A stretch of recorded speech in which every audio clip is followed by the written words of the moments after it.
Hey everyone. Imagine waking up to find out that your closest friend just decided to break up with you and start dating your biggest rival. Well, that's basically what's happening right now between the US and Europe in the global energy market. The EU is making an absolutely shocking move. They're turning their backs on American natural gas and looking to Canada instead.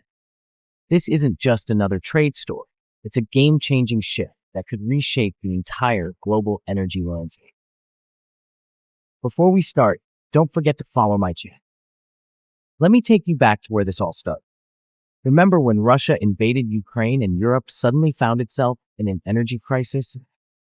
The US stepped in like a superhero, shipping massive amounts of liquefied natural gas to help Europe keep the lights on during one of its toughest winters.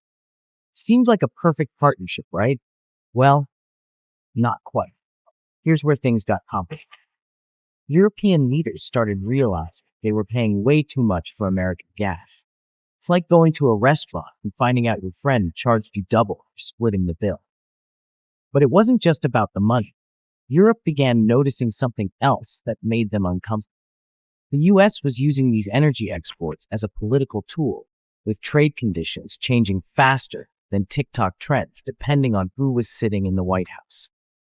Think about it. If you're running a business, you need reliable suppliers. You can't have someone changing the rules of the game every few years. That's exactly what Europe was dealing with when it came to American energy. They needed something more stable, more predictable. And that's when they started looking north to Canada. Now you might be wondering, why Canada? What makes them so special?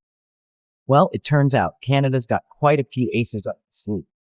We're talking about one of the largest reserves of oil, gas, critical minerals in the world. But here's the real kicker.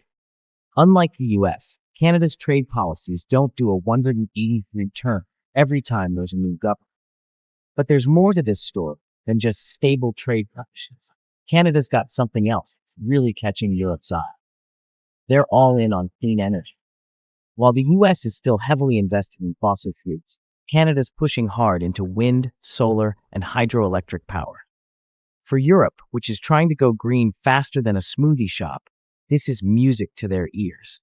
And let's not forget about those precious minerals like lithium, cobalt, and nickel. You know, the stuff you need to make electric vehicle batteries. Europe's not just shopping for natural gas. They're looking to fuel their entire green revolution.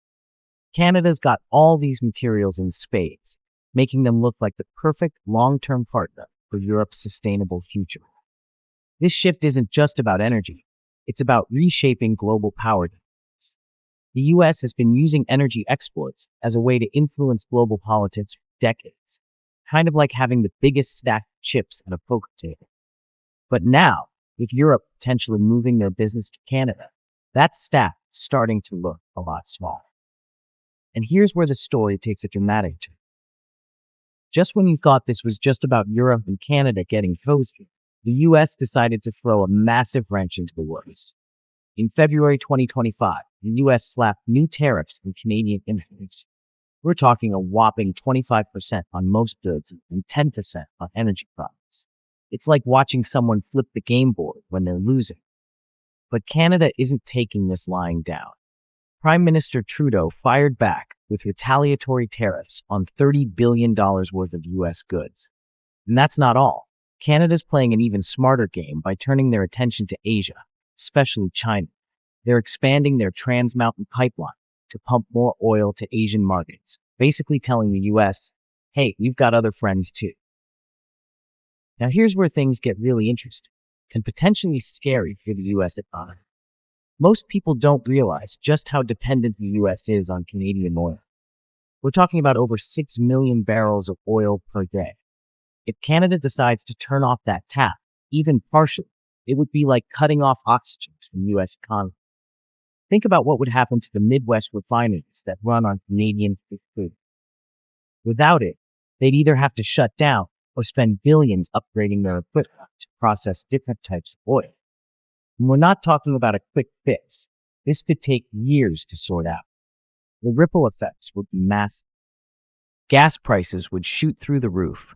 Transportation costs would skyrocket, and you'd feel it everywhere from the grocery store to the mall. Inflation would surge, and the US economy could spiral into a recession faster than you can say economic crisis. But wait, there's more.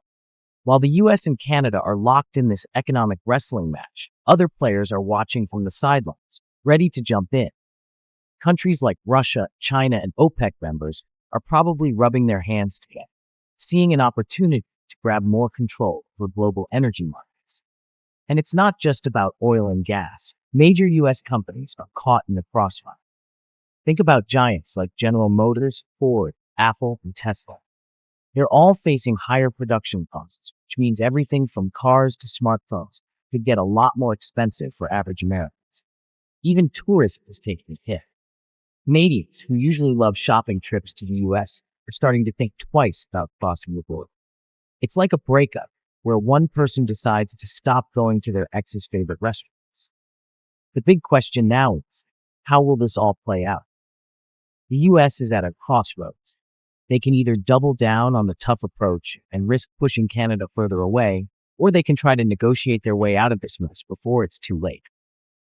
Both countries are essentially playing chicken with their economies, and neither seems willing to swerve first. But the stakes are incredibly high. We're not just talking about trade numbers on a spreadsheet, we're talking about real people's lives, jobs, futures hanging in the balance. What's particularly fascinating is how this situation reveals the changing nature of global power. The US is learning the hard way that traditional strong-arm tactics might not work as well as they used to. In today's interconnected world, even your closest allies might decide they've had enough and look for better options elsewhere. The coming months will be crucial. Will the US realize it needs to change its approach before it's too late? Can Canada successfully diversify its energy exports without causing too much economic pain at home? And how will Europe's bold move partner with Canada reshape the global energy landscape? This isn't just another trade dispute. It's a wake-up about how quickly global power dynamics can shift in the 21st century. The decisions made in the next few months could reshape North American economic relations for decades to come.